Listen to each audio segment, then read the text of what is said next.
আসসালামু আলাইকুম। প্রিয় দর্শক, অন্য মঞ্চের আলাপচারিতায় আপনাদের সকলকে আমন্ত্রণ জানাচ্ছি। ধন্যবাদ, নমস্কার। এবং যেটা প্রথম জিনিস আমার যেটা মনে হয় যে আমি বলেছিলাম যে সার্জেগো ঢাকায় গিয়ে কি করেন সেটা দেখার অপেক্ষায় আছি। এবং সেই অনুযায়ী বাংলাদেশের ভবিষ্যৎ রাজনীতির গতি প্রকৃতি একটা সম্পর্কে ধারণা করা যেতে পারে। তিনি পৌঁছেছিলেন জুলাইয়ের শেষে, এবং সেই তথাকথিত জুলাই আন্দোলনের যারা নায়ক বা নায়িকা তাদের কারোর সঙ্গে তিনি দেখা করেন। তিনি না ইউনুস, যেটা আগে আমেরিকার সকলেই দেখা করতেন, ইউনুসের সঙ্গে দেখা করেননি। এমনকি একটা বেসরকারি বিশ্ববিদ্যালয়ের উপাচার্য নিয়মিত থাকতেন আমেরিকার সঙ্গে বৈঠকে, তিনিও নেই। জামায়াত ইসলাম, তারা হলেন অফিসিয়ালি বিরোধী দল। ভারতের বিক্রম মিস্ত্রি গিয়ে দেখা করেছেন, কিন্তু সার্জিও দেখা করলেন না। এবং যে ছেলে পিলেদের যে দল, যে পোলাপানদের দল বলে আপনাদের ওখানে বলা হয়, এনসিপি, সেই এনসিপি তাদের সঙ্গেও দেখা করলেন। জুলাই আন্দোলন নিয়ে কি আমেরিকা মত বদলাচ্ছে? এটা প্রথম প্রশ্ন। দ্বিতীয় প্রশ্ন, তিনি সেখানে গিয়ে বসে বিএনপির প্রধানমন্ত্রীর সঙ্গে সাক্ষাৎ করেছেন, বিএনপির নেতাদের সঙ্গে সাক্ষাৎ করেন, এবং বিএনপির যারা রাজনৈতিক নেতা তাদের সঙ্গে করেনি। কার সঙ্গে করেছেন যেটা এখনো পর্যন্ত নিশ্চিত কনফার্ম, সেটা হচ্ছে ভারতের নিযুক্ত হাই কমিশনার দীনেশ ত্রিবেদী, তার সঙ্গে করেছেন। এবং যেটা শোনা যায় তার যে, আমি যেটা পরবর্তীকালে আরেকটু প্রথম পাতায় শুনেছিলাম অনেক রকম, তারপরে ধীরে ধীরে আরো খোঁজ করতে গিয়ে আরো কিছু তথ্য পেয়েছি। এই তথ্যগুলো হচ্ছে অ্যাকচুয়ালি দুপুর বেলাতেই কিন্তু একটা নৈশভোজের ব্যবস্থা ছিল, ছিল না যে তা না, তবে নৈশভোজটা দুপুরেই কিন্তু বাতিল করে দিয়েছিল আমেরিকা। তাদের সন্ধেবেলায় কোনো একটা গুরুত্বপূর্ণ বৈঠক আছে, যে বৈঠকের কারণে তারা ওই নৈশভোজে সময় দিতে পারবেন না। এখন কূটনীতিতে না, এগুলো হচ্ছে পরিষ্কার একটা করে, এগুলো একশো বার্তা বহনকারী। আপনি করমর্দন করছেন কি করছেন না, কিভাবে করছেন, কতটা আড়ষ্ট হয়ে করছেন, কতটা উষ্ণতা করছেন, এই সমস্তটাই কিন্তু কূটনীতির একটা ভাষা, এবং সেটার থেকে কূটনীতি অনেক ছবি, অনেক কথা বলে দেয়, অনেক ভাষণের থেকে। ফলে সেই নৈশভোজ না খাওয়া এবং তাদের অতিথি হয়ে তিনি সেখানে খেলেন না। এবং জানি না, বাংলাদেশের লোকেরা তো নানা রকম সেটা পড়ে আসছি, যদিও বলে দিই যে তারা আলোচনা করছেন প্রধানমন্ত্রীকে বিমস্টেকের সভাপতি হিসেবে আমন্ত্রণ করেছেন, প্রধানমন্ত্রী আমন্ত্রণ সঠিক হয়নি, ফলে এই নিয়ে চলছে। আমার বক্তব্য, সার্জেই গৌরকে দাওয়াত তো সঠিক দিয়েছিলেন তো, নাকি দেননি, নাকি তিনি বিরক্ত হয়ে দাওয়াত বয়কট করলেন। এবং তিনি সন্ধ্যেবেলায় হোটেলে ফিরে, যে হোটেলে ছিলেন সেই হোটেলে ফিরে এমন কিছু বৈঠক করেছেন যেটা পরবর্তীকালে জানা যাচ্ছে যে আমি ১০০ ভাগ নিশ্চিত নই। কিন্তু এটা ঘটনা যে এটা আওয়ামী লীগ থেকেই নিশ্চিত করা হয়েছে যে সার্জেই গৌর যাওয়ার আগে শেখ হাসিনার অফিসে খবর দিয়েছিলেন তিনি আওয়ামী লীগের নেতাদের সঙ্গে দেখা করতে চান যারা ঢাকায় আছে। এবং তখন তো আছেন বলতে একমাত্র সাবির হোসেন চৌধুরী, যাকে নিয়ে এত আলোচনা। বাকিদের কথা, বাকি যে পুরনো সাবেক স্পিকার তারা তো কেউ নেই, তারা তো, আর বেশিরভাগ অন্য নেতারা তো বেশিরভাগই জেলে। তিনি এবং জাতীয় পার্টির নেতা জিএম কাদের, তাদের সঙ্গে নাকি তার একটা কথা হয়ে থাকতে পারে, যদিও এখনো আমি বলছি কিন্তু এটা, কিন্তু সেই বৈঠকে যার সঙ্গেই তিনি কথা বলুন, তাতে এমন কোনো তথ্য তিনি পেয়েছিলেন যে তথ্যটা একমাত্র তিনি ভেরিফাই করতে পারেন, শাসক গোষ্ঠী নয়। কারণ শাসক দল তারা তো তাদের কথা তো তিনি তো রহ শুনছেন, তাদের কথা তো জানাই আছে। তিনি জানতে চেয়েছিলেন তার বিশেষ বন্ধু, ব্যক্তিগত বন্ধু দীনেশ ত্রিবেদীর থেকে। এবং দীনেশ ত্রিবেদী, আমি শুনেছি সেই হোটেলে ৮টা ১০-এ সকালে পৌঁছেছেন, বোধহয় ৯টা ২০ নাগাদ বেরিয়েছেন। এটা বাংলাদেশের ইন্টেলিজেন্সের লোকেরা যারা ওখানে পাহারায় ছিলেন তারাই জানিয়েছে, তাদের থেকেই জানা যায় এরকম এত দীর্ঘ সময় ছিলেন। তো সেখান থেকে দীনেশ ত্রিবেদী অনেক কিছু তাকে বাংলাদেশের বর্তমান গ্রাউন্ড রিয়েলিটি সম্পর্কে অনেক কিছু অবহিত করেছেন। আমেরিকানরা গেলে ব্যবসা বাণিজ্য এসব কথা বলবে, এগুলো তো স্বাভাবিক বিষয়, এগুলো তো কোনো নতুন কথা নয়। আর ভালো বৈঠক হয়েছে, কে বলবে খারাপ বৈঠক হয়েছে? সবই ভালো বৈঠক হয়েছে। তারপরেও ভালো বৈঠকের পরেও তিনি যে ধরনের, এবং শুধু তিনি কক্সবাজারে গিয়েছিলেন রোহিঙ্গা ক্যাম্প পরিদর্শনে, এবং তার জন্য আমেরিকার দূতাবাস তারা একটা নোট ভার্বালে পাঠিয়েছিল জাতিসংঘের ওখানে ঢাকার অফিসে, যে আমাদের সার্জিও গড় তিনি যেতে চান, দেখতে চান, তার দেখার ব্যবস্থা করুন। কিন্তু সার্জিও ফিরে এসে জাতিসংঘের কারোর সঙ্গে দেখা করেন, জাতিসংঘের কোন অফিসারের সঙ্গে দেখা করেন। তো সার্জিও জামায়াত ইসলামী, বিএনপি দল, এনসিপি, যারা জুলাইয়ের মহান বিপ্লবের নেতা, তাদের কারোর সঙ্গে দেখাই করলেন। দেখা করলেন ভারতের হাই কমিশনার দীনেশ ত্রিবেদী। আর যদি ঘটনাগুলো হয়ে যায় আর এক দু দিনের মধ্যে কনফার্ম হয়ে যাবে, কয়েক ঘন্টার মধ্যে সত্যি সাবের হোসেন চৌধুরীর সঙ্গে বৈঠক হয়েছিল কি হয়নি, এটা তো কনফার্ম হলে তখন বলা যায়। তার যে এই যে চলাফেরাটা, এই চলাফেরাটা নির্দিষ্টভাবে এটা রিপাবলিকান রাজত্বের আমেরিকার দৃষ্টি হিসাবে দেখতে হবে।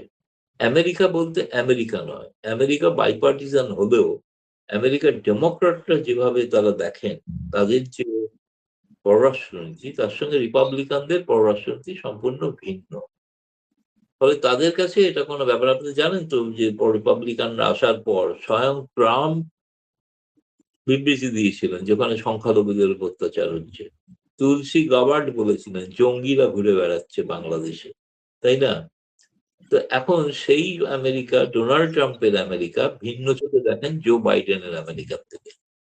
ফলে নিঃসন্দেহে একটা কিছু পরিবর্তন আমরা লক্ষ্য করছি আমেরিকার দৃষ্টিতে, এবং ভারতের সঙ্গে গভীর সখ্যতা, এবং যে ক্ষেত্রে হাই কমিশনারের সঙ্গে তার গভীর আলোচনা চলছে আর কি। আমার প্রাথমিকভাবে মনে হলো এটা একটা প্রধান বার্তা সার্জিও গড়ের। বলুন পূর্ণিয়া স্যার। দাদা, আমি প্রসঙ্গে যাচ্ছি, যাওয়ার আগে একজন দর্শক একটা কমেন্ট করেছে স্পেসিফিকলি আপনার কাছে জানার জন্য যে শেখ হাসিনা ফিরলে ভারত এবং আন্তর্জাতিক গণমাধ্যমের অনেকে আসবেন বাংলাদেশে, আপনি বলেছিলেন। সেই ক্ষেত্রে গৌতম দা আসবেন কিনা জানতে চান আমাদের একজন দর্শক, যে গৌতম দাও কি সেই শেখ হাসিনা যদি আসে সেই কভার করার জন্য আসবে কিনা। আমিও আবেদন করেছি, একজন দর্শক আমিও আবেদন করেছি। তিনি যখন সিদ্ধান্ত নেবেন, গতকাল আমি শুনেছি গত পরশুদিন সাবেক স্বরাষ্ট্রমন্ত্রী আসাদুজ্জামান কামাল এখানে এসেছিলেন। তিনি একটা তালিকা তৈরি করছেন নেতা এবং সাংবাদিক, এবং বিশেষ করে পশ্চিমা গণমাধ্যম ভীষণ আগ্রহী আসছে। যেমন ৭১-এর মুক্তিযুদ্ধের সময়ও কলকাতার সাংবাদিক ছাড়াও অনেক পশ্চিমা গণমাধ্যম তারা কভার করেছিল, সমস্ত পশ্চিমা গণমাধ্যম। ফলে তাদের অনেকে আবার একটা এই দৃশ্য দেখার জন্য, এটা একটা সত্যি দেখার মতো দৃশ্য বটেই, যে ফাঁসির আসামি শেখ হাসিনা তিনি তার নিজ দেশে প্রত্যাবর্তন করছেন, এবং সেটা তো একটা ঘটনা দেখার জন্য। ফলে আমি জানি না, সৌভাগ্য যদি আমার হয় নিশ্চিত আমি যাব, এ বিষয়ে কোনো সন্দেহ নেই, আমার যেতে কোনো আপত্তি নেই। দাদা, সার্জিও গোরের এই ট্যুরটা কি আওয়ামী লীগের জন্য কোনো গ্রিন সিগন্যাল মনে করা যায়? এক নম্বর।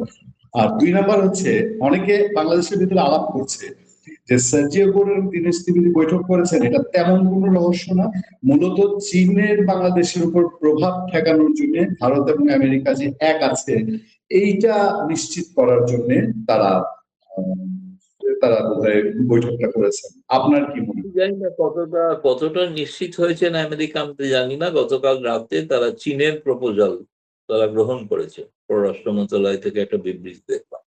তারা তো চীন যে প্রস্তাব দিয়েছিল আর্টিফিশিয়াল ইন্টেলিজেন্সের যে গোয়েন্দা নেটওয়ার্ক, সেটাতে নীতিগত সম্মতি দিয়েছেন তারেক রহমান। কিন্তু আমেরিকা যে প্যাক্সিলিকা যে অ্যালায়েন্স করতে জন্য যে বাংলাদেশকে প্রস্তাব দিয়েছে, যেটা আর একটা কাউন্টার অ্যালায়েন্স চীনের বিরুদ্ধে, যাতে ভারতও একটা শরিক, সেটাতে এখনো তারেক রহমান সরকার কোনো সম্মতি দেয়নি। তারা বিবেচনা করছেন, শুনে তারা দেখবেন আর কি। চীনের ব্যাপারটা তো আমি গোড়াতেই বলেছিলাম। আর দ্বিতীয়ত দুটি বিষয়ে তো আমি বলেছিলাম যে এই রিপাবলিকান ট্রাম্পের আমেরিকা, তারা বাংলাদেশের একটা ইনক্লুসিভ পলিটিক্স দেখতে চায়, যেটা ভারত চায়, এবং এই ব্যাপারে ভারত এবং যুক্তরাষ্ট্রের সহমত। আপনি যদি বলেন, আমি যা ঘটনাটা ঘটেছে সেটাকে যদি মানে যদি সত্যিকারের যদি নিরপেক্ষভাবে যদি বিশ্লেষণ করতে হয়, তাহলে এটা নিশ্চিত যে সম্ভবত আওয়ামী লীগ সম্পর্কে আমেরিকা যুক্তরাষ্ট্রের মত হয়তো বদলানোর একটা ইঙ্গিত আছে। নেই যে তা নয়, এটা হবে কিনা আমি নিশ্চিত নই, কিন্তু হবে। নইলে এত পশ্চিমা গণমাধ্যম শেখ হাসিনার ইন্টারভিউ নেওয়ার জন্য পাগল কেন? কে নেই বলুন? রয়টার দিয়ে শুরু হয়েছে, এএপি হয়েছে, ব্লুমবার্গও হয়েছে। ব্লুমবার্গ এটা প্রকাশিত হয়নি, আশা করি হবে। সিঙ্গাপুরের কাগজ হচ্ছে, জাপানের কিয়োটো এজেন্সি হয়েছে, আপনার চীনও South China Morning Post interview.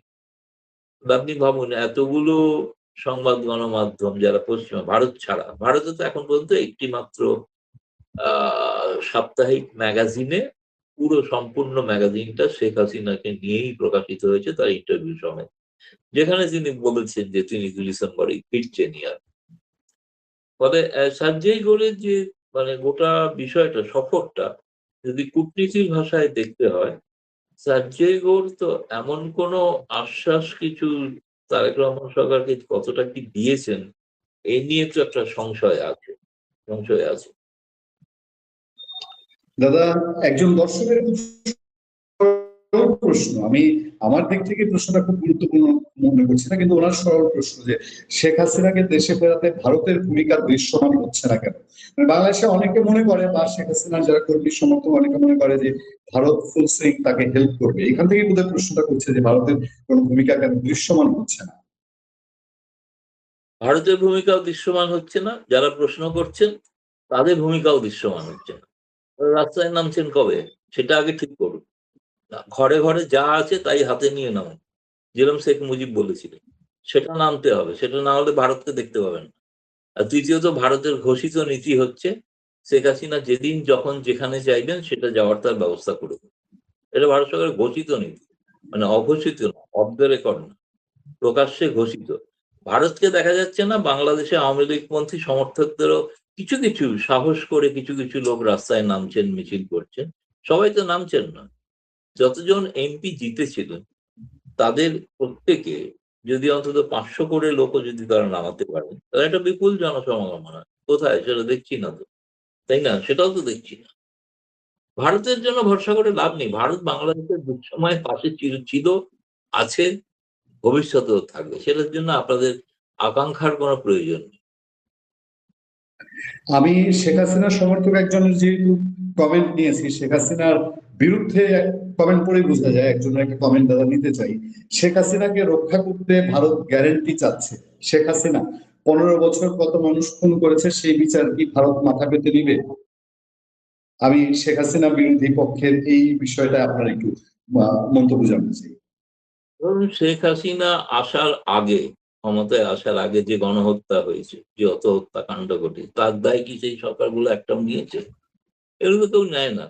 এখন যেগুলো বলছে সবই তো এগুলো, শেখ হাসিনা তো বলেছেন তিনি আদালতে বিচারের মুখোমুখি হতে রাজি আছেন, তাই না? তিনি তো বলেন তিনি ওই ক্যাঙ্গারু কোর্টের মাধ্যমে নর্মাল আদালতে তার সম্মুখীন হতে রাজি আছেন। ভোলকার ট্যুর যে রিপোর্ট দিল 1400, আপনাদের সরকার ইউনূস সে দিল 838। তারপরে সেই সংখ্যাটা কমছে। 44 জন তো ঘোষিত পুলিশ অফিসারকে হত্যা করা হয়েছে। তাহলে তাদের জন্য তাদের কিভাবে হত্যা হলো সেই তদন্তে ইউনিট কেন ইন্টারমিডিয়েট অর্ডিন্যান্স জারি করে বন্ধ করে দিল?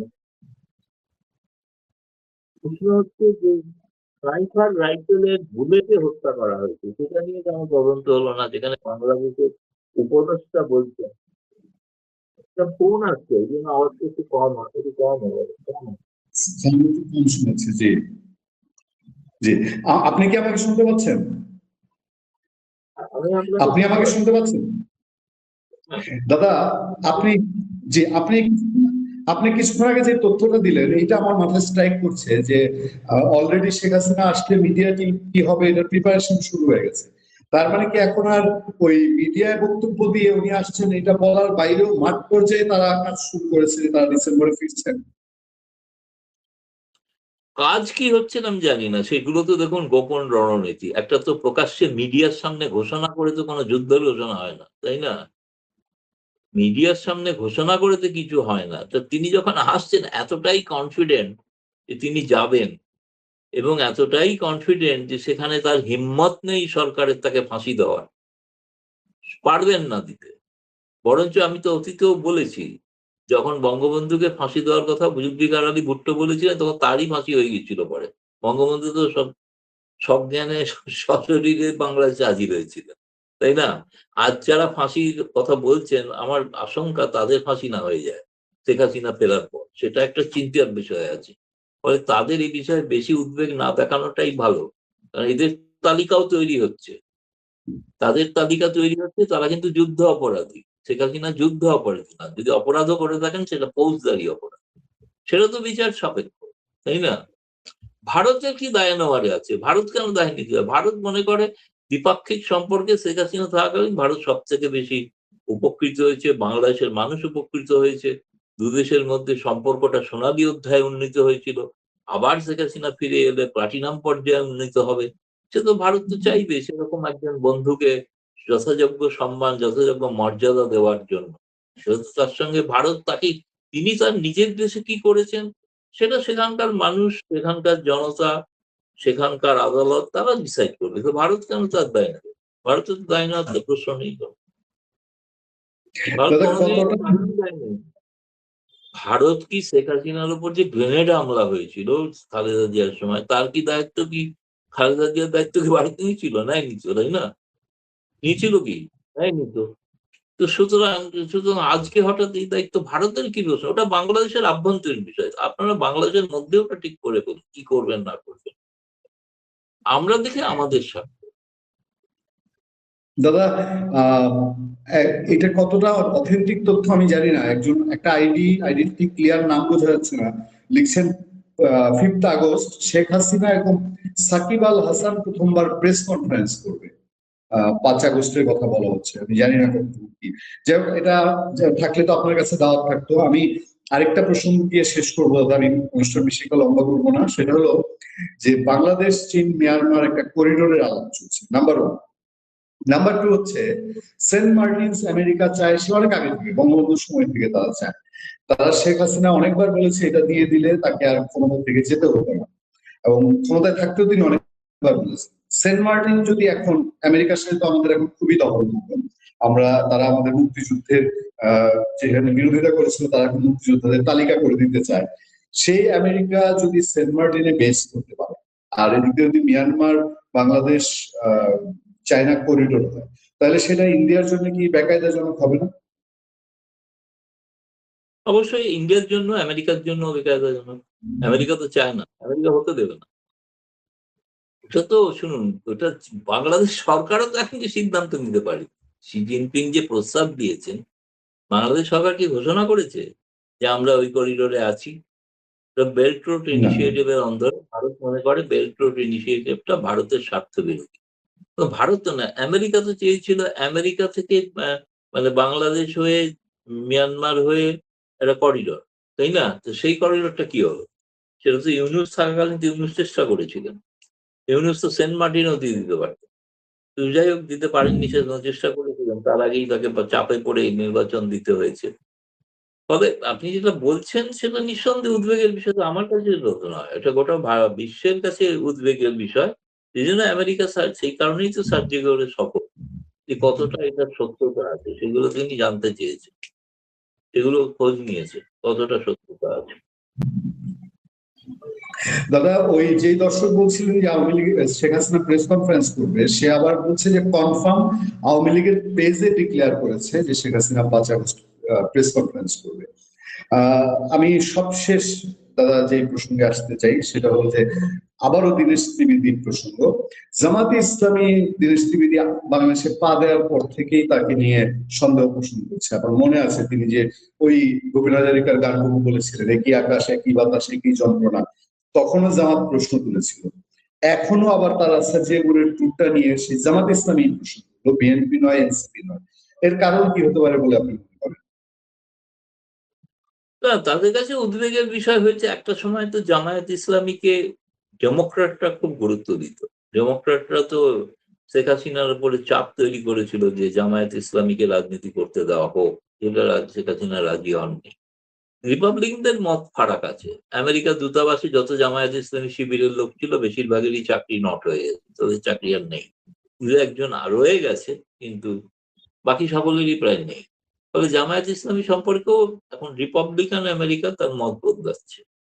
আপনি যেটা বলছেন যেটা জামায়াত ইসলামের, আমি এই প্রশ্নটা ন্যায্য প্রশ্ন, প্রশ্নটাকে নিয়ে আমি কোনো অশ্রদ্ধা অসম্মান করব তার উচিত ছিল প্রশ্নটা তারেক রহমানকে করা। তার উচিত ছিল প্রশ্নটা আমেরিকার যিনি রাষ্ট্রদূত আছেন ড্রেস ক্রিস্টেনসন, তাকে প্রশ্নটা করা। তিনি তা না করে কাকে প্রশ্ন করছেন, কাকে বলছেন এটা যে দীনেশ ত্রিবেদীকে? দীনেশ ত্রিবেদী বলবেন আমাকে আমাকে যে ডাকবে আমি সেখানে নিয়ে যাবো। তো আমাকে উনি ডেকেছেন, আমি গেছি, তার সঙ্গে কি সম্পর্ক? তো কেন ডেকেছেন সেটা তাকে জিজ্ঞেস করুন। তাকে জিজ্ঞেস করার সাহস হচ্ছে না, হিম্মত নেই, আসলে ভয় পেয়ে গেছে।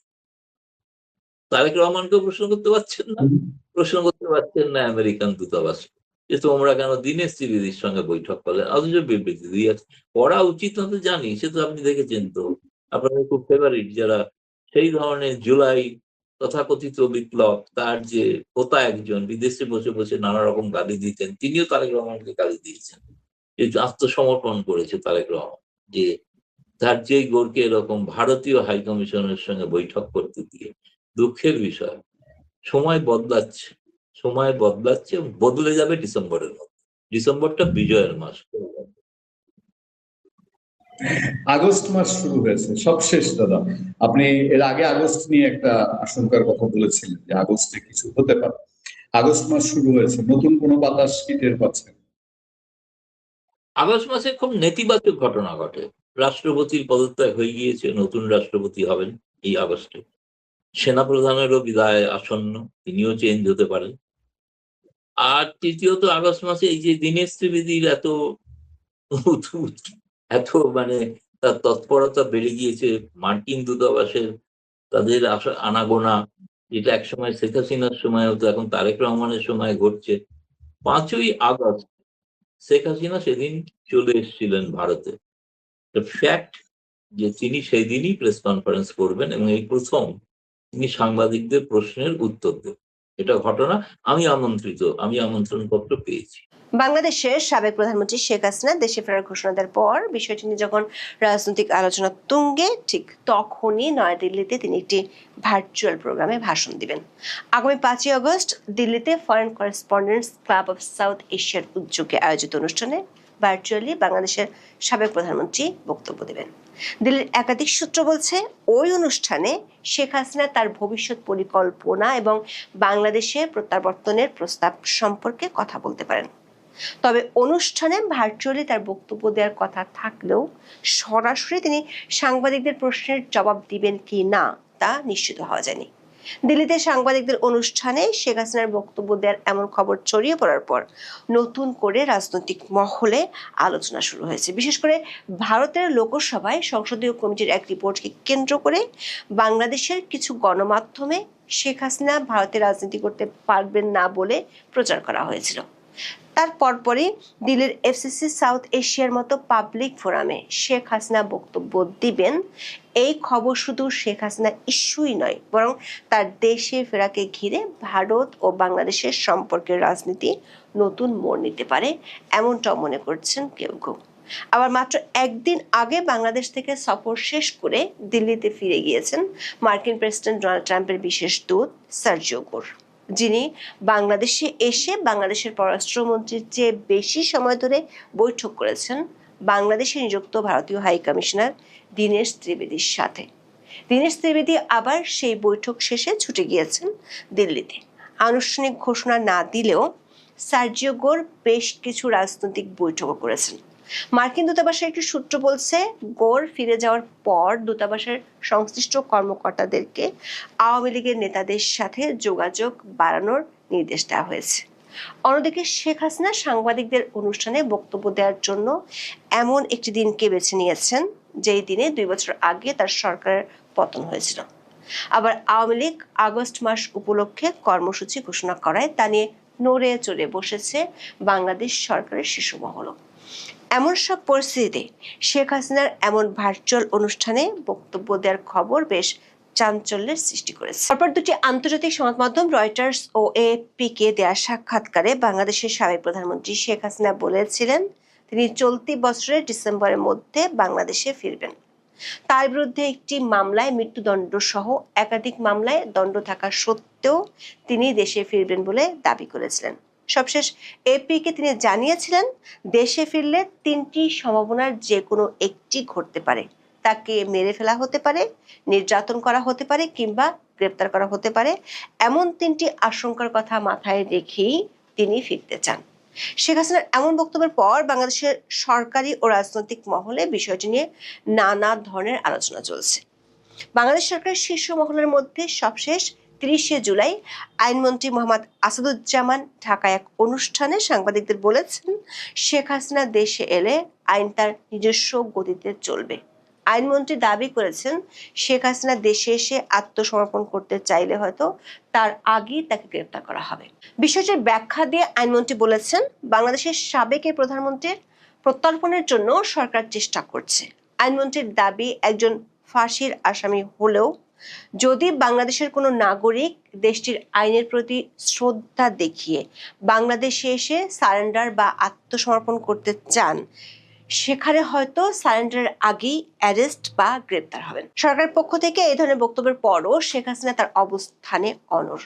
সবশেষ গত কয়েকদিনে শেখ হাসিনার দিল্লিতে সাক্ষাৎ করতে গিয়েছিলেন ঢাকার কয়েকজন সাবেক কাউন্সিলর। তাদের কয়েকজন বলেছেন, পূর্ব ঘোষণা অনুযায়ী ডিসেম্বরের মধ্যে শেখ হাসিনার সাথে দেশে ফেরার জন্য তাদেরকে প্রস্তুতি নিতে বলেছেন। আওয়ামী লীগ সভানেত্রী তাদেরকে বলেছেন ঢাকায় গিয়ে আত্মসমর্পণের জন্য মানসিক প্রস্তুতি নিতে। এর মধ্যে ভারতের 18তম লোকসভায় দেশটির পররাষ্ট্র মন্ত্রণালয় সংক্রান্ত সংসদীয় কমিটি ভবিষ্যৎ ভারত বাংলাদেশ সম্পর্ক নিয়ে একটি মূল্যায়ন প্রতিবেদন জমা দিয়েছে। এই রিপোর্টের ভিত্তিতে বাংলাদেশের অনেক সংবাদ মাধ্যম শিরোনাম করেছে, শেখ হাসিনাকে ভারত থেকে রাজনীতি করার অনুমতি দেয়নি দেশটির সরকার। ভারতীয় সংসদীয় কমিটির ওই রিপোর্টটি আমাদের হাতে এসেছে। 30শে জুলাই ভারতের লোকসভায় উপস্থাপন করা ওই রিপোর্টের 60 নম্বর পৃষ্ঠায় শেখ হাসিনার দিল্লিতে অবস্থান সম্পর্কে শশী থারুর নেতৃত্বে গঠিত এই সংসদীয় কমিটির মূল্যায়ন এবং তার প্রেক্ষিতে সংসদীয় কমিটিকে সরকার কি জানিয়েছে সেটি তুলে ধরা হয়েছে। দিল্লির একাধিক সূত্র নিশ্চিত করেছে, সংসদীয় কমিটির ওই রিপোর্ট বা সুপারিশ আসলে ভারত সরকারের অবস্থান নয়। কমিটির মূল্যায়নে বলা হয়েছে, কমিটি জানতে পেরেছে ভারত সরকার তার টেরিটরি ব্যবহার করে রাজনীতি করার অনুমোদন দেয় না, কিন্তু বিষয়টি ভারত সরকারের পক্ষ থেকে পাওয়া রিপ্লাই ছিল না। ভারতের সংসদীয় কমিটির রিপোর্টের বরাত দিয়ে বাংলাদেশের সংবাদ মাধ্যমে খবর প্রকাশিত হওয়ার পর দেশটিতে আবারও শেখ হাসিনা দেশে ফেরা এবং তা নিয়ে বক্তব্য দেওয়া প্রসঙ্গে আলোচনা শুরু হয়। এমন পরিস্থিতিতে নতুন খবর হলো, বাংলাদেশের সাবেক প্রধানমন্ত্রী এবার সাংবাদিকদের একটি ভার্চুয়াল অনুষ্ঠানে বক্তব্য দেবেন। ইন্ডিয়া টুডে ও নিউজ 18 খবরে দাবি করা হয়েছে, বাংলাদেশের এই সাবেক প্রধানমন্ত্রী 2 বছর পর প্রথম ভারতে জনসমক্ষে হাজির হতে যাচ্ছেন। অনুষ্ঠানটির আয়োজক হলো Nayadilli foreign correspondents club of South Asia বা FCC সাউথ এশিয়া। এটি একটি ভার্চুয়াল প্রোগ্রাম যেটি অনুষ্ঠিত হবে আগামী 5ই আগস্ট ভারতীয় সময় সন্ধ্যা 6টা থেকে 7:30টায়। শেখ হাসিনা এই প্রোগ্রামে বক্তব্য দিবেন। ধারণা করা হচ্ছে তার বক্তব্যে ভবিষ্যৎ পরিকল্পনা এবং বাংলাদেশে প্রত্যাবর্তনের প্রস্তাব সম্পর্কে কথা বলবেন। নয়াদিল্লির মথুরা রোডে স্যার মার্ক টুলি অডিটোরিয়ামে এই অনুষ্ঠান সরাসরি সম্প্রচারিত হবে। ক্লাবের সোশ্যাল মিডিয়া প্ল্যাটফর্মে লাইভ স্ট্রিমিং সম্প্রচার করা হবে বলে আয়োজকরা জানিয়েছেন। নিউজ 18 খবরে বলা হয়েছে, শেখ হাসিনার বক্তব্যের মূল ফোকাস হবে চলতি বছরের ডিসেম্বরের দিকে স্বেচ্ছায় বাংলাদেশে ফিরে আসার তার ঘোষিত পরিকল্পনা। তিনি আদালতে আত্মসমর্পণ করতে চান এবং আওয়ামী লীগের কার্যক্রম নিষিদ্ধ রাখতে সরকার নির্বাহী আদেশকে আইনগতভাবে চ্যালেঞ্জ জানাতে চান। আয়োজকরা জানিয়েছেন, অনুষ্ঠানটি আয়োজন করা হয়েছে শেখ হাসিনার দেশে ফেরার ঘোষণাকে কেন্দ্র করে, যে কারণে এর শিরোনাম দেওয়া হয়েছে শেখ হাসিনাস হোম কামিং। অনুষ্ঠানের আমন্ত্রণপত্রে বলা হয়েছে, দেশে ফেরার আগে তিনি সাংবাদিকদের উদ্দেশ্যে এটা তার লাইভ ভার্চুয়াল অ্যাড্রেসিং। তবে এই অনুষ্ঠানে তিনি সাংবাদিকদের প্রশ্নের উত্তর দিবেন কিনা সে বিষয়ে নিশ্চিত হওয়া যায়নি। এর আগে চলতি বছরের 24শে জানুয়ারি শেখ হাসিনা দিল্লির ফরেন করেসপন্ডেন্টস ক্লাবে আয়োজিত সেভ ডেমোক্রেসি ইন বাংলাদেশ শীর্ষক অনুষ্ঠানে অডিও বার্তা দিয়েছিলেন। 5ই আগস্টের দিল্লির অনুষ্ঠানের আমন্ত্রণপত্রে বাংলাদেশের বেশ কয়েকজন রাজনৈতিক নেতা, কূটনীতিক ও ব্যক্তিত্ব রয়েছেন যারা শেখ হাসিনার পাশাপাশি এই কর্মসূচিতে অংশ নেবেন। এদের মধ্যে রয়েছেন শেখ হাসিনার ছেলে সজীব ওয়াজেদ জয়। তিনি ওই অনুষ্ঠানে মূল প্রবন্ধ পাঠ করবেন। সজীব ওয়াজেদ জয় আমেরিকা থেকে ভার্চুয়ালি যোগ দিবেন। অনুষ্ঠানে যোগ দেওয়ার জন্য বাংলাদেশের সাবেক শিক্ষামন্ত্রী ব্যারিস্টার মহিবুল হাসান চৌধুরী নফেল 2রা জুলাই কলকাতা থেকে দিল্লির উদ্দেশ্যে রওনা হয়েছেন। এছাড়া অনুষ্ঠানে বাংলাদেশ হিউম্যান রাইটস ওয়াচের সাধারণ সম্পাদক মোহাম্মদ আলী সিদ্দিকী, বাংলাদেশ জাতীয় ক্রিকেটের সাবেক ক্যাপ্টেন ও সাবেক সংসদ সদস্য সাকিব আল হাসান, সাবেক কূটনীতিক ও নিরাপত্তা বিশ্লেষক আমিনুল হক পলাশ, রাজনৈতিক ও সন্ত্রাস বিরোধী বিশ্লেষক আবু ওবায়দা আরিন এবং Bangladesh human rights Watch US এর পরিচালক শাহ মোহাম্মদ বখতিয়ার উপস্থিত থাকার কথা রয়েছে। অনুষ্ঠানে সভাপতিত্ব করবেন এফসিসি সাউথ এশিয়া ও ইন্টারন্যাশনাল অ্যাসোসিয়েশন অব প্রেস ক্লাবের সভাপতি ডক্টর ওয়াইল আওয়াদ। আওয়ামী লীগের নেতারা বলছেন, দলটির সভানেত্রী ভার্চুয়ালি উপস্থিত থেকে নিয়মিত তৃণমূলের নেতাদের সাথে কথা বলেন। একইভাবে এফসিসি সাউথ এশিয়ার মতো একটি পাবলিক ফোরামে তিনি যদি বক্তব্য দেন এবং কথা বলেন, সেটি একটি নতুন মাত্রা যোগ করতে পারে। বিশেষ করে শেখ হাসিনার দেশে ফেরার ঘোষণার পর মার্কিন প্রেসিডেন্ট ডোনাল্ড ট্রাম্পের বিশেষ দূত সার্জিও গোর বাংলাদেশ সফরে গিয়েছিলেন। সেই সফরে গোর বাংলাদেশ সরকারের শীর্ষ মহলের বাইরে বাংলাদেশে নিযুক্ত ভারতীয় হাই কমিশনারের সাথে বেশ লম্বা একটা বৈঠক করেছিলেন। এই বৈঠকটি নিয়ে ঢাকায় কূটনৈতিক ও রাজনৈতিক মহলে বেশ আলোচনা চলমান আছে। জনশ্রুতি আছে, শুধু ভারত ও আমেরিকার অভিন্ন স্বার্থই নয়, আওয়ামী লীগ এবং শেখ হাসিনা ইস্যুতে ওই বৈঠকে আলোচনা হতে পারে। আবার সার্জিও গোরের সাথে বৈঠক শেষে তড়িঘড়ি করে দিল্লি গিয়েছেন দীনেশ ত্রিবেদী। 2রা জুলাই কলকাতা গিয়েছেন, সেখান থেকে তিনি ঢাকায় ফিরবেন। এমন খবরে আরো বেশ চাঞ্চল্য তৈরি হয়েছে। এসব ঘটনার একদিনের মধ্যে হঠাৎ করেই দিল্লিতে শেখ হাসিনার পাবলিক ফোরামে বক্তব্য দেওয়ার আনুষ্ঠানিক ঘোষণা আসলো। সেই বক্তব্যটি আবার দিবেন 5ই আগস্ট, যেদিনে ঠিক 2 বছর আগে বাংলাদেশে তার সরকারের পতন হয়েছিল। কূটনৈতিক একাধিক সূত্র বলছে, আনুষ্ঠানিকভাবে কোনো পক্ষই কিছু না বললেও, এমনকি বাংলাদেশের পররাষ্ট্রমন্ত্রী খলিলুর রহমান আওয়ামী লীগ নিয়ে কোনো আলোচনা হয়নি বলে দাবি করলেও সার্জিও গোরের এই সফরে আওয়ামী লীগ ইস্যুতে সরকারের শীর্ষ মহলে আলোচনা হয়েছিল। ঢাকায় মার্কিন দূতাবাসের একটি সূত্র নিশ্চিত করেছে, সার্জিও গোর বাংলাদেশ ছেড়ে যাওয়ার পর দূতাবাসের সংশ্লিষ্ট কয়েকজন কর্মকর্তাকে দেশে ও দেশের বাইরে থাকা আওয়ামী লীগের শীর্ষ নেতাদের সাথে যোগাযোগ বাড়ানোর তাগিদ দেওয়া হয়েছে। দূতাবাসের একজন কর্মকর্তা নাম প্রকাশ না করার শর্তে বলেছেন, বাংলাদেশের ত্রয়োদশ জাতীয় সংসদ নির্বাচনের আগে দলটির নেতাদের সাথে তাদের নিয়মিত কথা হতো। নির্বাচনের পরে দলটির নেতাদের সাথে সরাসরি যোগাযোগ রক্ষা করার জন্য কোনো নির্দেশনা ছিল না, কিন্তু সার্জিও গোরের সফরের পর আগের মতোই নির্দেশনা এসেছে বলে দাবি করেন দূতাবাসের ওই কর্মকর্তারা। এদিকে বাংলাদেশ সরকার নির্বাহী আদেশে কার্যক্রম নিষিদ্ধ থাকা দল আওয়ামী লীগ আগস্ট মাস উপলক্ষে কর্মসূচি ঘোষণা করেছে। আগস্টকে দলটি শোকের মাস হিসেবে পালন করে, কারণ এই মাসে আওয়ামী লীগের প্রতিষ্ঠাতা বঙ্গবন্ধু শেখ মুজিবুর রহমানকে সপরিবারে হত্যা করা হয়েছিল 1975 সালে। আবার 2004 সালে শেখ হাসিনার উপর নৃশংস গ্রেনেড হামলা হয়েছিল, যে হামলায় আইভি রহমান সহ আওয়ামী লীগের অনেক নেতাকর্মী মারা যান।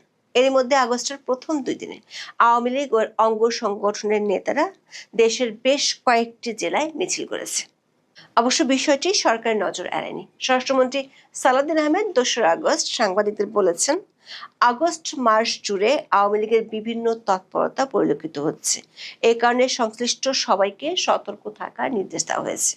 সরকার একটি সূত্র বলছে, 5ই আগস্ট শেখ হাসিনার বক্তব্য দেওয়ার খবরটি এরই মধ্যে সরকারের শীর্ষ মহলের নজরে এসেছে। আপাতত শেখ হাসিনা কি বক্তব্য দেন সেটির জন্য অপেক্ষা করতে চায় সরকারের শীর্ষ মহল। এখন এ পর্যন্ত, সবাই ভালো থাকুন, সুস্থ থাকুন। কয়েকদিন ধরে শুনলাম শেখ হাসিনাকে আর ভারত রাখতে চাচ্ছে না। ভারতের সংসদীয় একটা দল পরামর্শ দিয়েছে সরকারকে শেখ হাসিনাকে যাতে রাজনীতি করতে না দেওয়া হয় ভারতের মধ্যে, মানে ভারতে তিনি অতিথি হিসাবে আছেন, অতিথি হিসাবে থাকবেন এবং বাংলাদেশের রাজনীতি নিয়ে তিনি আর কোনো কথা বলতে পারবেন না। এটা নিয়ে বাংলাদেশে শেখ হাসিনা বিরোধী শক্তি ব্যাপক খুশি, ব্যাপক উৎসাহী, ব্যাপক খোঁজখবর, মানে হাততালি তালিয়া এইসব। এবং কেউ কেউ বাড়িয়ে বললেন যে শুধুমাত্র তাই নয়, ভারত থেকে যাতে শেখ হাসিনা চলে আসেন এই জন্য একটা প্রেশার দেওয়া হচ্ছে এবং এই কারণেই শেখ হাসিনা আসলে বাংলাদেশে ফেরত আসার একটা ঘোষণা দিয়েছেন যে তিনি ডিসেম্বরের মধ্যে বাংলাদেশে ফেরত আসবেন।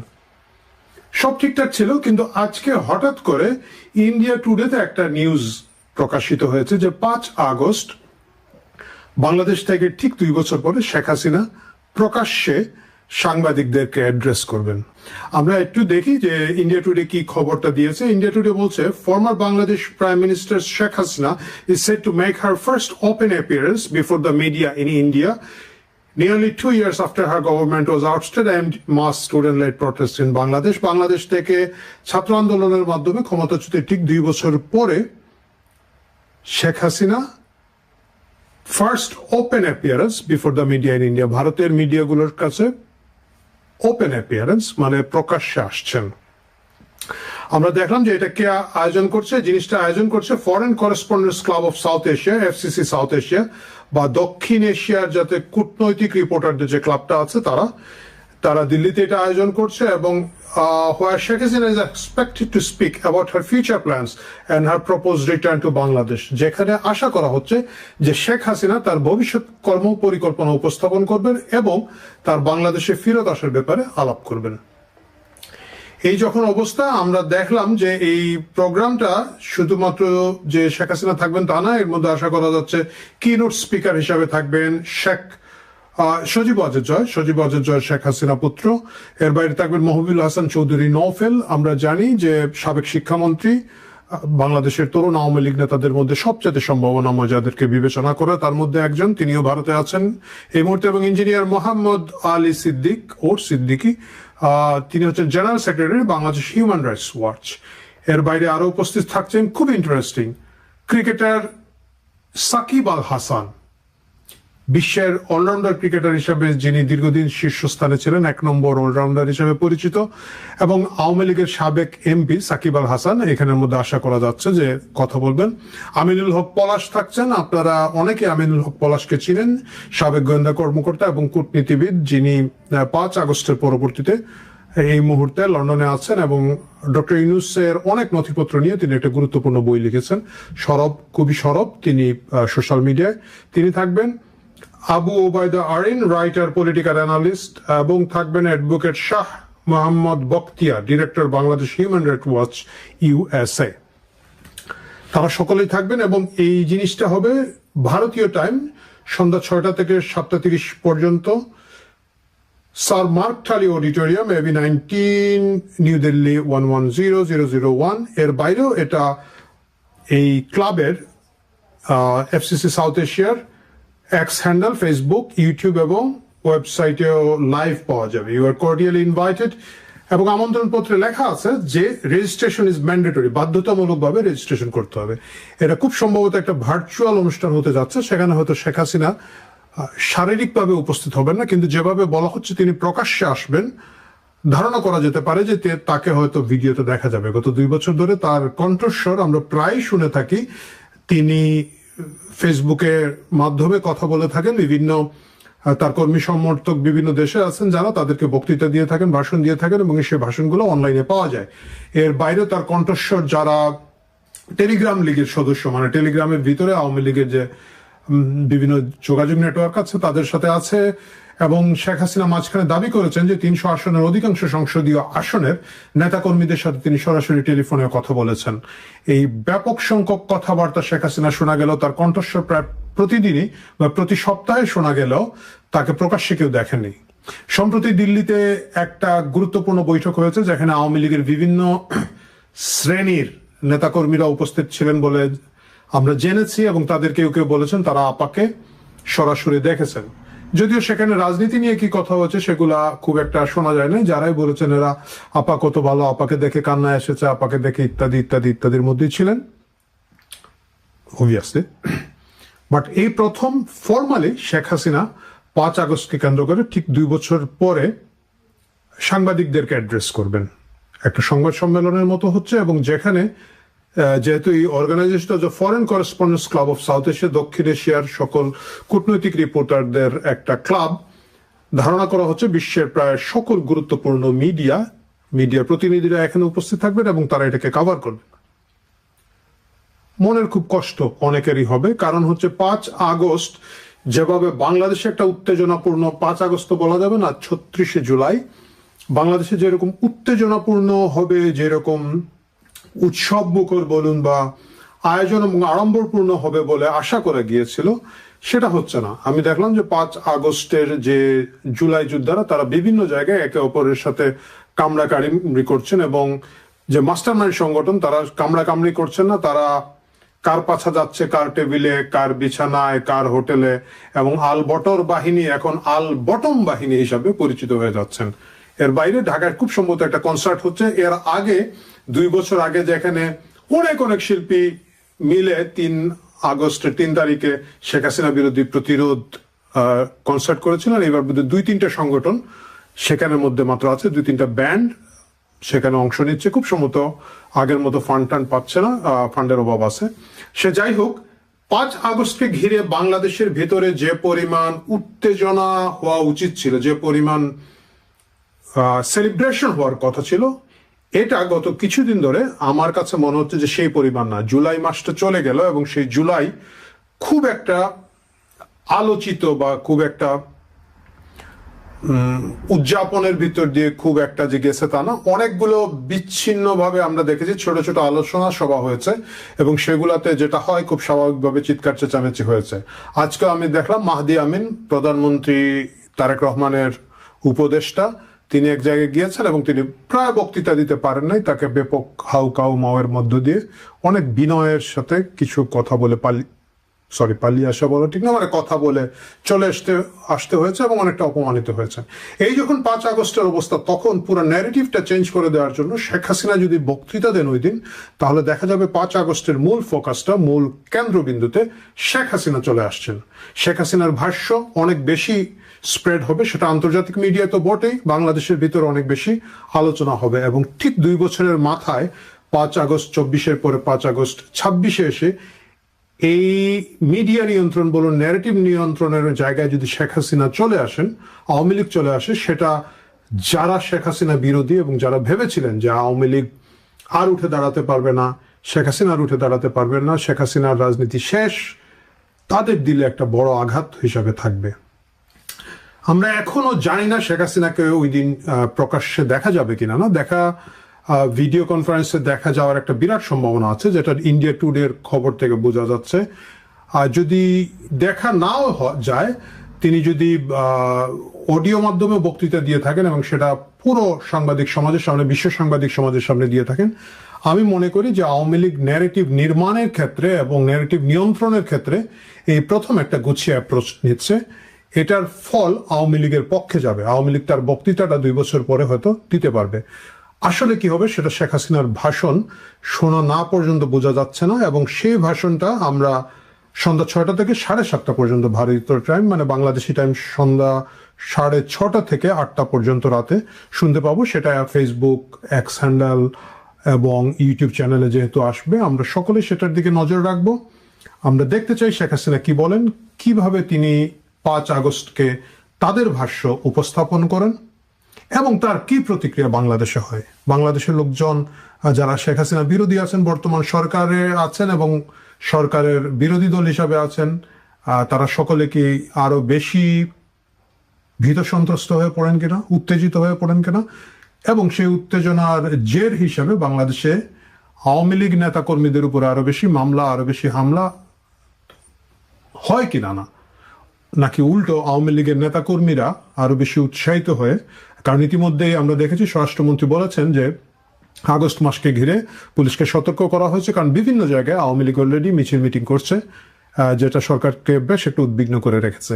দেখা যাক তারা শেষ পর্যন্ত সেই উদ্বেগ তাদের আরো বেড়ে যায় কিনা, তারা আরো টেনশনে পড়েন কিনা। না, পুরো বিষয়টা বোঝার জন্য আমাদের 5 আগস্ট রাত পর্যন্ত, সন্ধ্যা পর্যন্ত অপেক্ষা করতে হবে, এবং তারপরে পরেই সেটা নিয়ে আমরা হয়তো আরো বেশি কথা বলতে পারবো, বিশ্লেষণ করতে পারবো। প্রিয় দর্শক, ততক্ষণ পর্যন্ত অপেক্ষায় থাকো। ভারত উপমহাদেশের ভূ রাজনীতিতে আজ এক মহা বিস্ফোরণ ঘটাতে যাওয়া খবর নিয়ে হাজির হয়েছে। ঠিক 2 বছর আগের কথা মনে আছে? 2024 সালের 5ই আগস্ট চারিদিকে ধ্বংসলীলা, আর এই ধ্বংসলীলার মুখে টানা 15 বছরের শাসন হারিয়ে তড়িঘড়ি করে ঢাকা ছেড়েছিলেন শেখ হাসিনা। তারপর থেকে আজ পর্যন্ত ভারতের মাটিতে এক প্রকার অন্তরালে নিভৃতবাসে ছিলেন তিনি। কিন্তু দীর্ঘ 24 মাস পর সেই নীরবতা এবার ভাঙতে চলেছে। হ্যাঁ, ঠিকই শুনেছেন, ক্ষমতাচ্যুত হওয়ার দীর্ঘ 2 বছর পর ভারত থেকে প্রথমবারের মতো প্রকাশ্যে আসছেন বাংলাদেশের সাবেক প্রধানমন্ত্রী শেখ হাসিনা। শুধু তাই নয়, দিল্লির রাজপথের কাছাকাছি এক মঞ্চে তিনি ঘোষণা করতে যাচ্ছেন তার ভবিষ্যৎ রাজনৈতিক রোডম্যাপ এবং কিভাবে তিনি আবার ঢাকায় ফিরে আসবেন সেই প্রস্তাবিত বার্তা। ভারত থেকে প্রকাশিত ঐতিহ্যবাহী পাক্ষিক সাময়িকী ইন্ডিয়া টুডে গতকালই এই সংক্রান্ত এক আলোড়ন সৃষ্টিকারী প্রতিবেদন প্রকাশ করেছে। এই মুহূর্তের ভিডিওতে আমরা বিস্তারিত বিশ্লেষণ করব ঠিক কি ঘটতে যাচ্ছে আগামী 5ই আগস্ট, কারা থাকছেন তার পাশে এবং ঢাকার বর্তমান রাজপথের রাজনীতিতে বা এর কি প্রভাব পড়বে। পুরো প্রতিবেদনটি আমরা সাজিয়েছি আপনাদের জন্য, শেষ পর্যন্ত সঙ্গে থাকুন।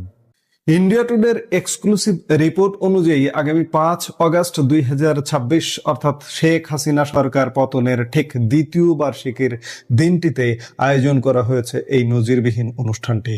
New Delhi South Asian foreign correspondents club বা এফসিসি সাউথ এশিয়ার উদ্যোগে একটি ভার্চুয়ালি প্রোগ্রামে প্রধান বক্তব্য রাখবেন শেখ হাসিনা। নয়াদিল্লির মথুরা রোডে অবস্থিত ঐতিহাসিক স্যার মার্ক টুলি অডিটোরিয়ামে সন্ধ্যা 6টা থেকে রাত 7টা 30 পর্যন্ত 90 মিনিটের একটি বিশেষ মিথস্ক্রিয়া ও লাইভ সেশনটি অনুষ্ঠিত হবে।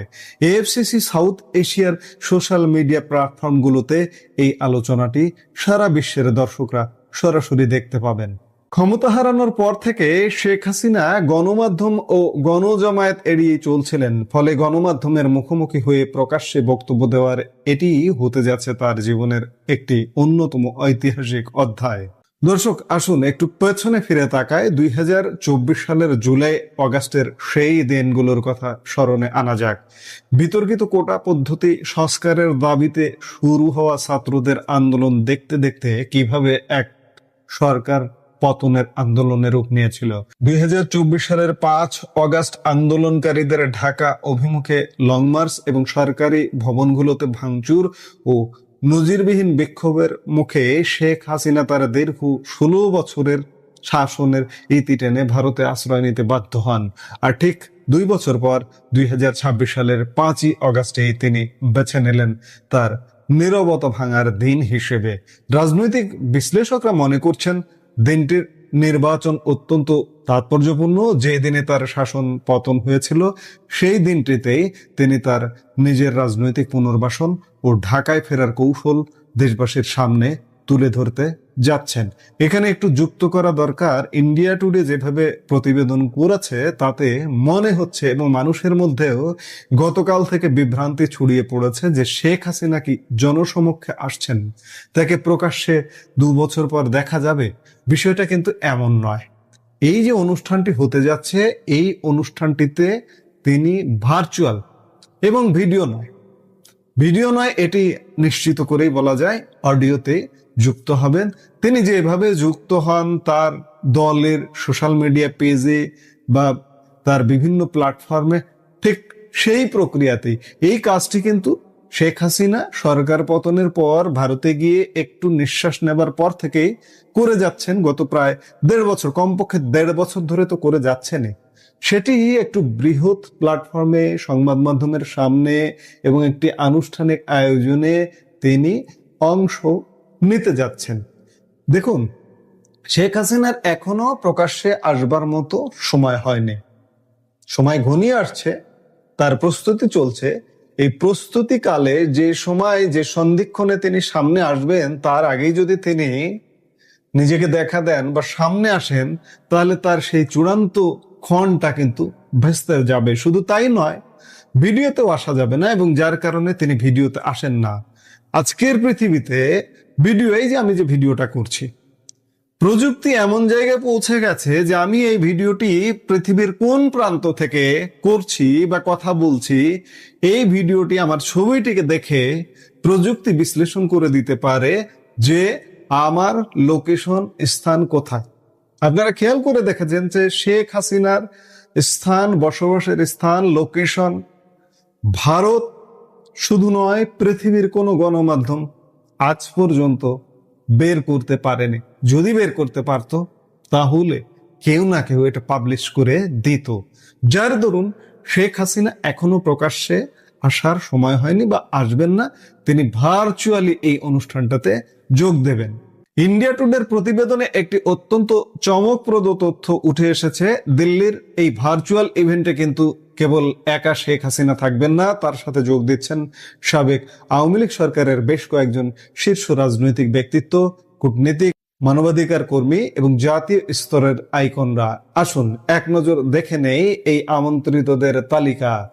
সজীব ওয়াজেদ জয়, শেখ হাসিনা পুত্র এবং সাবেক তথ্য ও যোগাযোগ প্রযুক্তি বা আইসিটি উপদেষ্টা মহিবুল হাসান চৌধুরী নওফেল, বাংলাদেশের সাবেক শিক্ষামন্ত্রী Mohammad Ali Siddiqui, Bangladesh human rights watch এর সাধারণ সম্পাদক সাকিব আল হাসান, বাংলাদেশের ক্রিকেট কিংবদন্তি এবং আওয়ামী লীগের সাবেক জাতীয় সংসদ সদস্য আমিনুল হক পলাশ, সাবেক কূটনীতিক এবং বিশিষ্ট নিরাপত্তা বিশ্লেষক আবু ওবায়দা আরিন, রাজনীতি ও সন্ত্রাসবাদ বিরোধী বিশেষজ্ঞ Shah Mohammad Bakhtiar, Bangladesh human rights Watch US এর পরিচালক।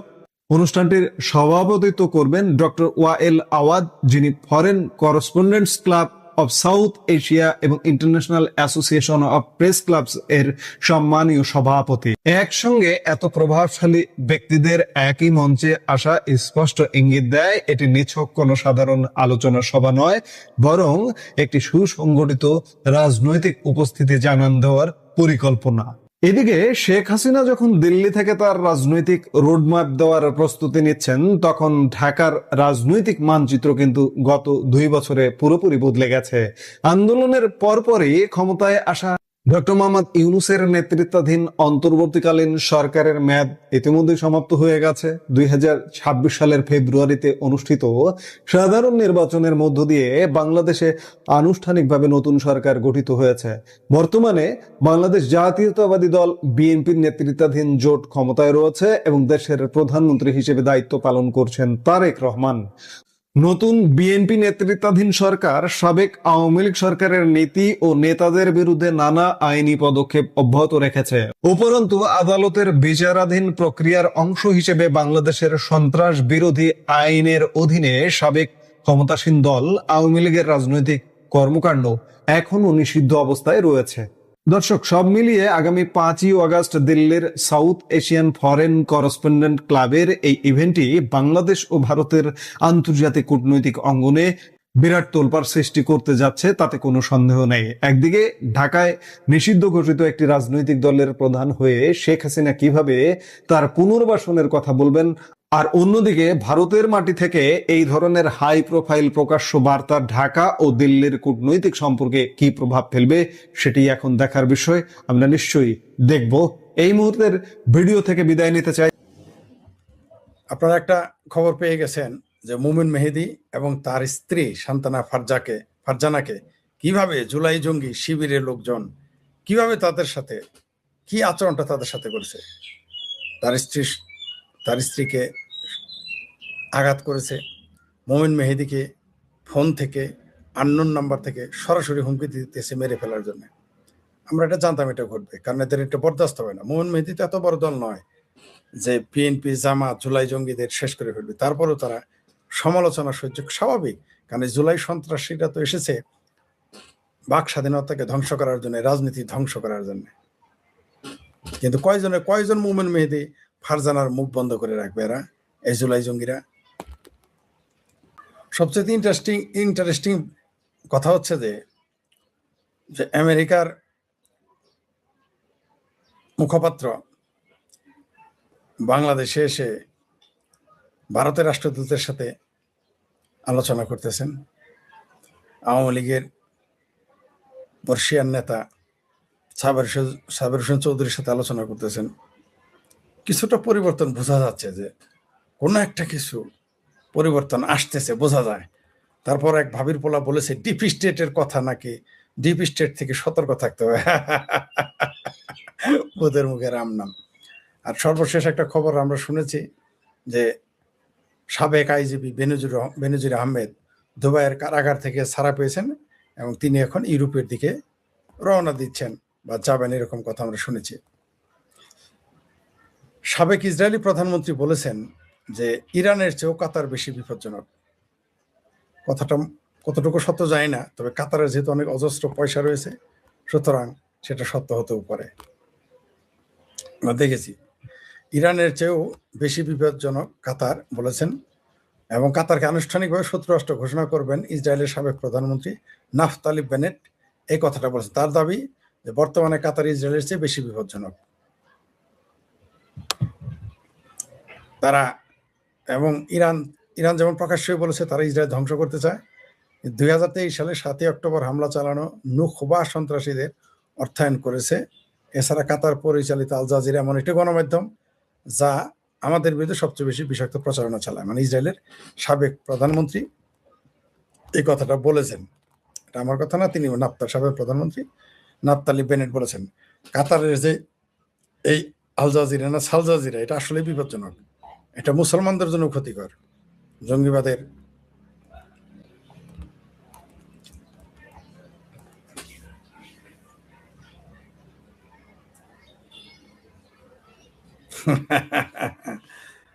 হ্যাঁ, এই যে বিএনপির এক যুব দলের এক নেতা বলেছে, নয়ন নাকি ওর নাম, সে বলেছে কেউ যদি তার কাছে বলে যে আমি জুলাই যোদ্ধা, আমার তো এত বেশি বিরক্ত লাগে, রাগ লাগে, বড় হাওয়ারে ঠাড়ায় একটা চটকানা মারি এখনই জুলাই যুদ্ধগিরি শেষ। আপনাকে বলি, যখন পারমাণবিক বিদ্যুৎ কেন্দ্র চালানো শুরু করা হলো বাংলাদেশে, রাশিয়া যখন এটা অর্থায়ন করলো, তখন আমি বলেছিলাম যে এটার বিরুদ্ধে একদিন লেগে যাবে। মানে যত না বাংলাদেশের কারণে বিরোধিতা করবে, তার চেয়ে বেশি বিরোধিতা করবে রাশিয়ার কারণে, এবং সেটাই ঘটে গেছে। আগামীতে নিশ্চিত থাকেন রূপপুর পারমাণবিক কেন্দ্র বন্ধ থাকবে যদি এই সরকার চলতে থাকে। অলরেডি বন্ধ হচ্ছে একমাত্র পারমাণবিক বিদ্যুৎ কেন্দ্র, শিরোনাম অলরেডি নিউজ হয়ে গেছে। হ্যাঁ, মনিরা রৌনক বাবলি মুক্তিযুদ্ধের পক্ষের একজন মানুষ, তার ফেসবুক তার আইডি হচ্ছে মনিরা রৌনক বাবলি। তিনি একটা সুন্দর মজার পোস্ট দিয়েছেন, বিশ্বাস করি না শিরোনামে, শিবিরের ছেলেরা এখন মেয়েদের কাছে খুব বেশি যায় না, আপনি কত কাছে গিয়েছেন বর্ণনা করুন, শিরোনামে লিখেছে। কারণ এই তথাকথিত শিবিরের একটা কি আছে না, সোনামি ম্যাডাম, শিবিরের শেরিন আমিন সোনামি ম্যাডাম বলেছে শিবিরের বিরুদ্ধে গভীর চক্রান্ত হচ্ছে, শিবিরের ছেলেরা কখনোই সমকামী হতে পারে না, আমি খুব কাছ থেকে তাদের সাথে মিশে দেখেছি। শিবিরের পোলাপান্ডা সমকামী কেন, এটা সাক্ষী দেয় সোনামি নাকি মোনামি ম্যাডাম। আপনারা ইতিমধ্যে জানেন যে সমকামিতায় ধরা পড়েছে শিবিরের লোকজন ঢাকা বিশ্ববিদ্যালয়ে, তারাইও বলেছে যে শয়তানে পাল্লায় পরে করতেছিল, তবে দেখে ফেলায় আর কামটা করতে পারে নাই। কিন্তু মোনামি ম্যাডামের দোষ হলো না, শিবির এটা করতে পারে না, যার গরু সে কয় পাঞ্জা, সোনামি ম্যাডাম জোর করেই বলবেন বছর বিয়ানি। ঠিক আছে, মানে দালালির একটা সীমা থাকা দরকার। ধন্যবাদ মনিরা রৌনক বাবলি এই বিষয়টা তুলে ধরার জন্য। আপনারা জানেন যে আমি অসুস্থ, আজকে অত আলোচনা করব না। আমি সাধারণত ফেসবুক পোস্ট বা পত্রিকার খবর থেকেই কথা বলতেছি।